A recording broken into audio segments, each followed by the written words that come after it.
All right, welcome everyone. We are here today for the Connection Automation AI and Construction webinar with Bryan Builders. I'll be your kind of host and moderator, and diving in for a bunch of questions with Shannon from Bryan Builders today. My name is Taylor Hanson, and I'm our SVP of Customer Success here at Briq. Shannon, I don't know if you want to give a quick intro to yourself. We'll kind of go through the overview, and then we'll talk about what we're going to be chatting through today. All right. Well, hello. I am Shannon. I'm the controller of Bryan Builders. I've worked in construction for about 30 years, which seems impossible, I know. Done many positions, sat in many seats. So that's me in a nutshell. Awesome. So, for those of you that are just hopping on, and maybe have less context, really this webinar is to discuss the problems that construction teams and finance teams in construction are facing, siloed technologies, and driving automation and AI in those specific technologies to really drive better business practices and solve a lot of the pain points in the finance office. So we're going to be diving into a whole bunch of different topics today, with Shannon and kind of, talking through this. As you can kind of see here on our slide, we've got, chat obviously for, putting in questions. We're happy to take Q&A at the end. We're also going to be sharing out the recording as well too. So, we'll be sending out the link kind of shortly after. You'll get an email, I believe, after the webinar is over. But feel free to pop those questions in the chat as we're going through the different topics, and we'll start getting right into it here. So, I think maybe Shannon, if you just want to kind of talk about first, a little bit of your Briq experience, how long Bryan's been a Briq customer, some of the work you guys have been doing, and kind of give us just a broad overview of where you all are at. All right. Well, we actually have been a customer with Briq for about a year and a half. As soon as I started, I identified a need to kind of collect all the data from the various sources to amp up our reporting capability, and we needed an easy way to produce a WIP. So, going through all of the programs that were available to us, or even the options that we had available in our tech stack, Briq seemed like the cleanest way to do, everything that we needed. So we started with the WIP. That was our first project. We started with a giant spreadsheet of everything we hoped and dreamed to be on there. And as we're working through it, we're changing and identifying different pieces of information, or how about this, how about that? Our projects are unique in that we have very large owner allowances and contingencies as part of our contract. And when you push a button and print a WIP out of your accounting software, it doesn't take any of that into consideration. You have an inflated contract amount. Now your profit looks insane. And if you aren't assuming all of the costs of your contingencies and allowances. So we also added a feature that we can make, manual adjustments to these contracts where we know we have inflated contract numbers because of the allowances and contingencies. And then I was like, we use QuickBooks, which is very functional. It is nice and easy to use, but it's very underwhelming on the reporting side. Exactly. Like, I love that it takes me 10 seconds to pay bills or do anything in there. But when I need to produce a report that shows payments, it doesn't exist. The records in QuickBooks are different. A customer is the same as a vendor, which causes issues, all that jazz. Sure. So, we started looking to Briq. How can we solve, our tracking our invoices that are ready for payment? We need information from Procore. We need information from our contracts team. We need, all of these sources of information. And my team had these giant spreadsheets that they're working on and tracking all the contract exhibits that our contracts team, does a great job tracking, but we still have to look at everything. So that was our next project. And you guys have been great, by the way, too. We were changing it, and we had compliance added on there because there isn't a comprehensive software in construction that covers every single thing we need to track well. So we broke it apart. Now we have another one that we're building to track compliance, so that Our contracts team isn't clicking into every single commitment on every single job to check a box. Yeah. So, I mean, we really have, and we're constantly thinking of new ways that we can leverage the system. 100%. Oh, that's awesome, and appreciate the deep dive on that.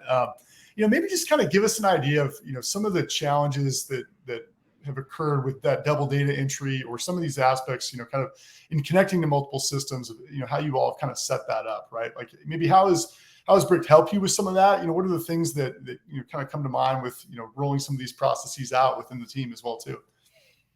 So, some of the things that we identified was our data wasn't great, right? We had job names that didn't match in both systems. So when you're asking a computer to go in there and look for 1, 2, 3, 4, but you have 1, 2, 3, 4 space somewhere, we had to really talk to everyone about data integrity and what it means and why it's important. So it really brought that to attention for us, but it also helped our management see how much actually goes into, when they're like, hey, what's this? And they want an answer in 1 second. Well, it's not 1 second.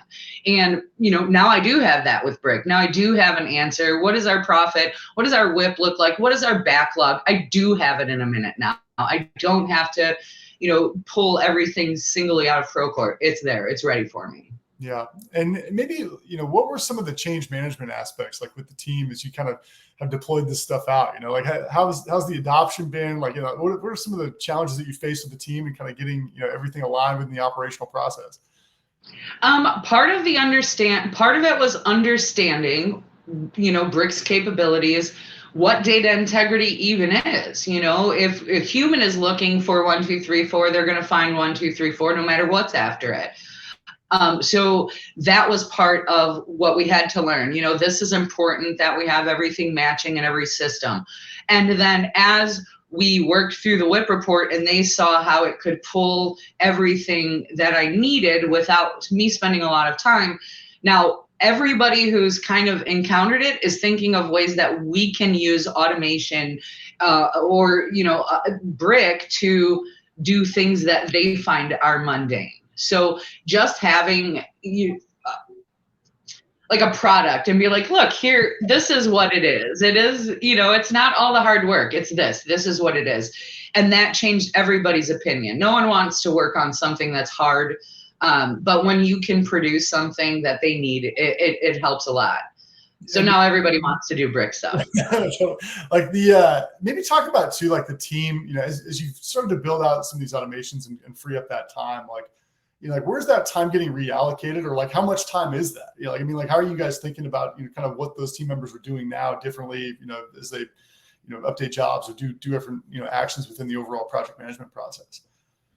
So for the compliance one, that is still, it's still in process of being built. That is probably going to save our contracts teams 10 to 12 hours per week. Mm-hmm. Opening a tab or opening an instance of Procore, it's very slow loading. Then you have to go to the commitments. Then you have to open the commitment. And each of these tasks are 2 to 3 minutes. Yeah. And Procore does not have a compliance tracking feature in its base model. I think you have to go pretty up there. So right. So, it's not there. So we kind of made it work for us. And that really sucked a lot of their time. So this is going to free up, in my estimation, 10 to 12 hours a week from them, just to be able to track their documents. It's also going to free up time for their manager. She's going to be able to look at everything on a project and identify what's missing at a glance. It isn't going to be, open every commitment, go through everything, figure out what's there. For the WIP, it was almost not able to be produced accurately. Whenever you're pulling data out of your system and manually manipulating it or, transferring it in Excel, there's always a room for error. Yep. And we weren't, I don't necessarily have the most up-to-date information in Procore and QuickBooks that they haven't synced. So it took almost an uncompletable task and made it so that I can run it in 5 minutes and I'm confident in the information that's in there. Mm-hmm. And kind of diving into that too, like, how many PMs are working kind of in that whip? Like, what does that overall commit process look like? What's the before and after there? Like maybe, and actually just give you kind of for the audience as well too, just a brief overview of kind of the size of Bryan Builders and, kind of what you all have from an operational perspective would be helpful. Of course. So we operate, we're a general contractor, mostly in the Eastern US. We do about $200 million a year in annual sales. It's not a lot of giant jobs. So we don't have like $200 million jobs. Yep. We have, a couple million and then a 50 million. So it's a real varied size. So, being able to pull information from closed jobs and have that on your web and have all of the current information is yeah. Yeah. So that's us. That's what we're doing. And that's the size. I guess also too, like around the growth of the company, like when you think about, headcount for your team, when you think about, the aspects of efficiency that Briq kind of helps with, like, how does that kind of factor into the overall design of what you guys are putting together? You know what I mean? Like when you think about the growth and the overall, like, jobs that you're taking on, being able to look at those jobs and the profitability of them, just kind of giving you an idea of like the overall strategy you all have on that front. So, one, we all know historical information is key. If you bust on a job, you want to know where that bust was. If you did a similar job previously and you want to compare your current estimate, having the historical data is huge. As you are looking for new clients or, whatever, you have to produce an accurate WIP to be bonded. Yeah. There are certain things that have to happen. So, Bryan Builders grew very fast. I would say, I think it's like 9 years or 8 years, something like that, where it went from our first job to, $200 million. That kind of growth with a small number of employees is crazy. So everyone is just going. We just got to get it done. That's where all of our focus is at. And now we're like, okay, how do we support all of our employees? What can we put in place to maximize our 35 employees while we're doing all this work? We aren't ready to commit to $200,000 for Sage. Like, we're not. That's crazy. It's crazy. And it's difficult still. It isn't very easy. So how can we make what we have work? I want to get out of Excel. I don't want to be in Excel. I want to push a button and I want all my stuff done. Yeah. Kind of on that same note between ERP and, the flip side of ERP is, emailing spreadsheets. Like, how has the workflow been, kind of for the team? Like, maybe talk about some of the efficiencies of setting up that workflow. And like you said, like that one-click aspect of the automation there, kind of how's the design process been? Like maybe, what are the tweaks that you've made in that process, with the team or with Briq as well? Like just kind of interested in how that journey's been. So we are actually going through a change right now with our invoice report. That's what we call it. I don't know. It's our working name. We'll figure that out later. But, right now I'm getting a big spreadsheet that identifies what can be paid. So we're actually in the process of building a work through or kind of like sussing out problem solving. How do I get a small list? How am I notified in Briq, when we're marking this ready for paid, what is coming to me? Like, I don't want to pour through a spreadsheet and I don't want my team to pour through a spreadsheet. That's what we're working on right now. So we're going to look at some automations. We're going to figure out what workflows look like. And that's what we're doing now. Your team has been phenomenal. As we're working through this, the designers or the program, I'm not really sure what they are, but the programmers, they're always there with a great suggestion, or another client did this. How about that? It's really great, the support that we have from the project team as we're maneuvering through these reports and changes. Oh, that's good. Well, Rachel says hi as well too. Well, awesome. Maybe just kind of other aspects of the overall experience, kind of from the automation lens or, just the connected systems as well too, Shannon. Like, Yeah, were there any other kind of thoughts or discussion points that come to mind from your end that we want to share with the broader audience? Honestly, I really think, in construction, I think it's unique in that we have very siloed pieces of information. We have the field team who are collecting different pieces of data. We have our project management team, and you have accounting, you have contracts, you have safety. There's so many things that don't play well together, yet they all come together and we are construction, right? And what we've managed to do, well, and there's nothing affordable that actually is like, here's a great comprehensive thing. So that is, everyone in construction is working in multiple systems. And what Briq can do is make all of those things come together. We can choose this part and this piece and that piece, and I'm not physically doing it, or my team is not physically doing it.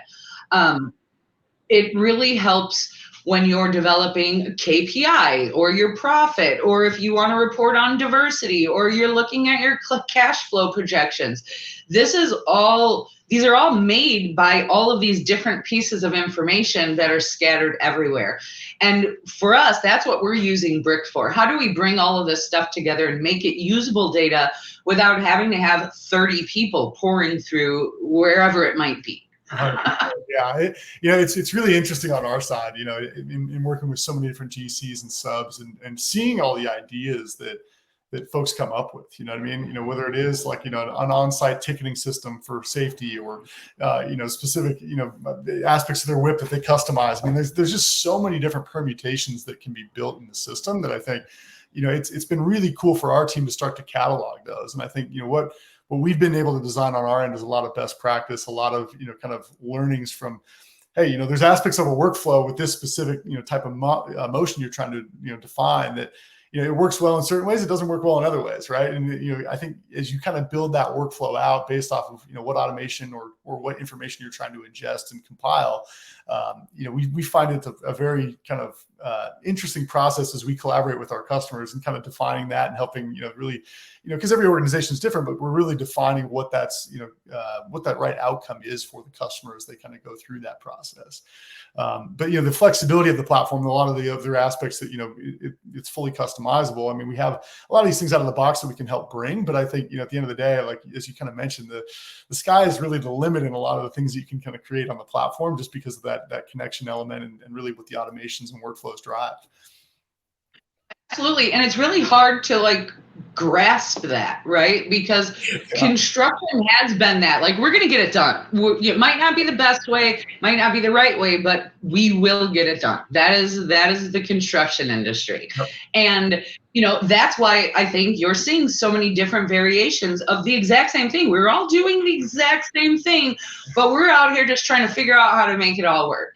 Yep. And thinking, wrapping your head around how limitless the possibilities are with a program like Briq is really hard. You start out and I want this, I want a whip, and this is column A, B, this is how it goes.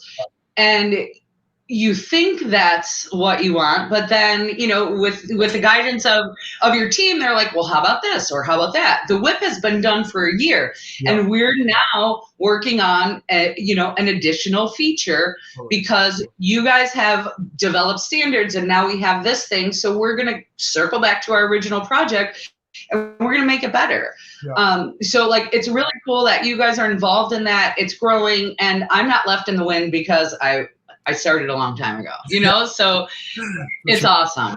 No, it really is. I love to hear that. I mean, I think, the evolution we see with customers too, just from we really kind of preach a crawl, walk, run methodology with Briq. And I think, Bryan Builders has been a really great case study for that of hey, getting started with a fairly simple, kind of orchestration of the whip, and then, building off that, revamping it, kind of making tweaks to it, getting more solidified with the operation and kind of running that change management with your own teams in a way where, hey, folks need to get comfortable, right? It's a new platform. It's something different. It's a change to the workflow.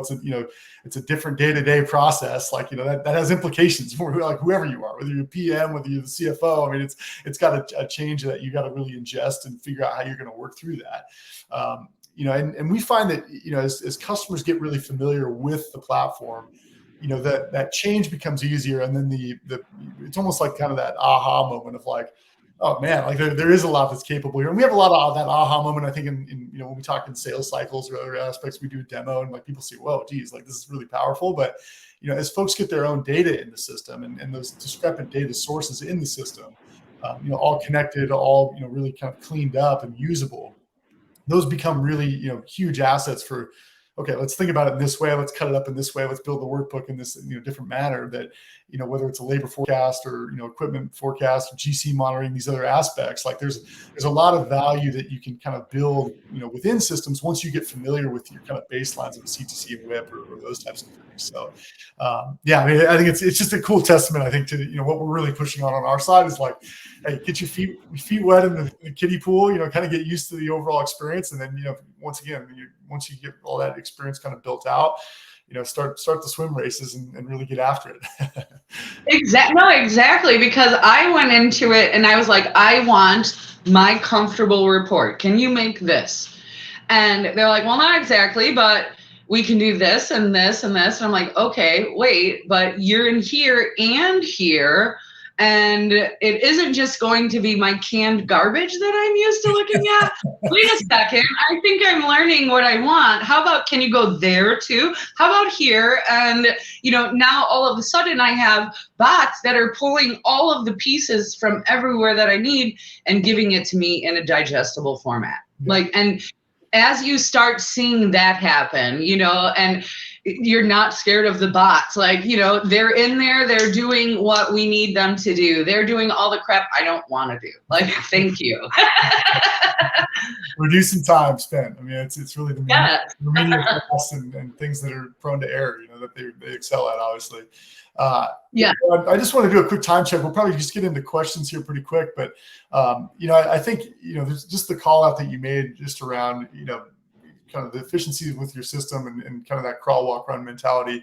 I can't tell you the amount of different whips that we've seen where, hey, here's a 60 tab workbook that we've been using for the last 20 years. Like, how do we get this in Briq? And it's that consolidation process, right? Like getting the right setup in the system. So I don't know any other topics you had kind of top of mind that we wanted to talk through, but ultimately I think maybe giving a couple minutes here for questions at the end, and we can make a quick transition. I think we touched on most of the things. So yeah, if anybody has any questions. Yeah. I think, so the first question was just around Bryan Builders' annual volume. A $200 million GC, about 35 employees or so, I think you said. Correct. Yeah, average size of project too, you covered that. So we'll jump into the next one here. Based on your experience, what advice would you give other construction companies looking into automation, maybe looking into Briq, looking into other automation solutions as well too? I would say think big. If there's something that is causing trouble or you spend a real lot of time on or is very mundane and you were like, God, I wish I could hire somebody, but I don't have enough work for them. That's where automation fits. It fits right in that all these little holes that we have throughout our day in your processes. That's where automations fit. If you every month are pulling the same information from one system, putting it into Excel and then loading it to another, that's where automation fits. All of the things that suck the most amount of time out of your day is actually the best place to look at automations. 100%. Oh, that's great. Looks like one from Tony in the chat. So do you guys do any self-perform work?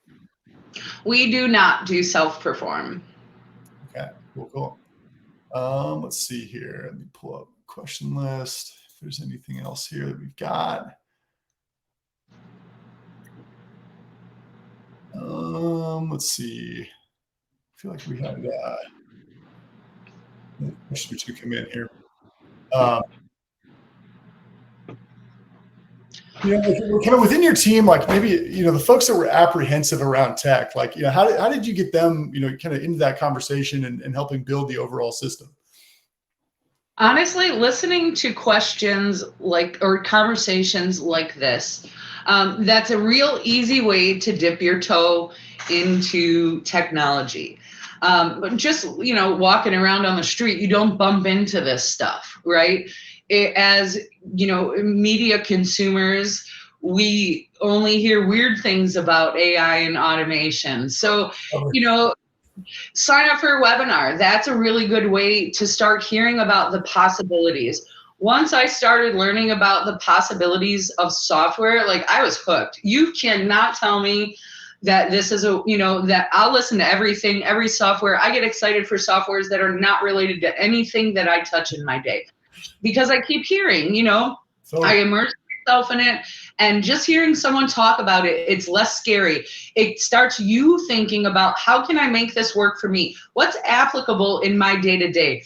You might not need, a whip or KPIs or any of that stuff, but you might need something to organize data in Excel for you. It isn't only on these grand scales where these big boy companies are using it. It is accessible, and it is available from a single person subcontractor office, which I started my career in, to, a 7-figure, 8-figure, construction company, GC. It's applicable and it's usable for everyone. Yeah, no, very cool. So immerse yourself, learn, just turn it on in the background, because it will start, making you think about ways you can make it for yourself. Yeah. With your team as well too, kind of the same question maybe about your team, like, maybe folks that are kind of less adept to technology or less interested in it, kind of getting them involved in some of these processes, like, what's that look like? Kind of maybe kickoff meetings or other kind of, hey, group sessions or brainstorming sessions, like just kind of getting an idea of what that's been like within Bryan Builders.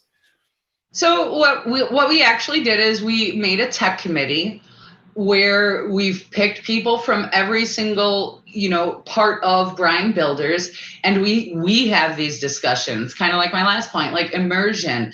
If I can tell you that, I have Briq going into Procore and doing, 4 hours of work a day for me, they're like, what? Well, what about me? I spend 3 hours a day on my daily logs, copying from another form that someone else had to fill out. And they're getting excited. Now, just talking about what's available, the things that we can do, they're getting excited. Can we fix this? This takes a lot of time. They're identifying pinch points. And that's actually how we started the tech committee. Give us your top 3, biggest pains in the butt of the day, the top 3. And if everyone has the same one, that's low-hanging fruit. That's the one you attack. But, just talking through it, now we have 10 people that are super excited about anything technology that we want to talk about. 100%. So it's exposure. No, very cool. I love that approach. Yeah, it's, like highlighting the top 3 pain points, you get a pretty quick consortium there. People have the same pain points a lot of the time, and being able to solve those quickly is a huge win for the organization. Yes. Yeah. Good question from the audience here. Just kind of understanding the front end, the invoicing, and then the receivables as well too. Like, do you guys have any plans to automate AP or AR? I would love to, honestly. AR particularly, it's that's a cumbersome process. Just we're generating the pay app in one system, and then it's emails for notary and signatures and approvals, and it's kind of a nightmare. So yes, I would love to automate that. Payables, the same thing.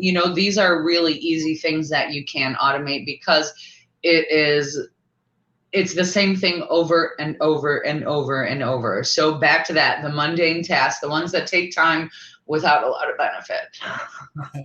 Well, I'm going to thank Jason for that one. We're going to get one of our sales folks to be chatting with Shannon about the AP modules and getting those fired up for her. Awesome. Let's see here. Any other final questions? Just kind of, looking at the overall decision to use Briq, working with your subs, kind of information, from change requests and those types of things.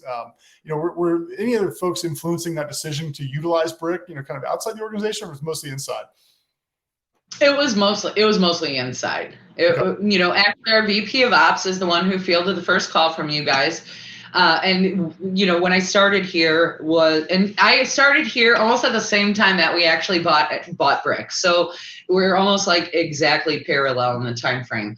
But they wanted a whip, and I was like, QuickBooks doesn't do it. Like, I can give you, Billings minus cost. That's what QuickBooks gives you.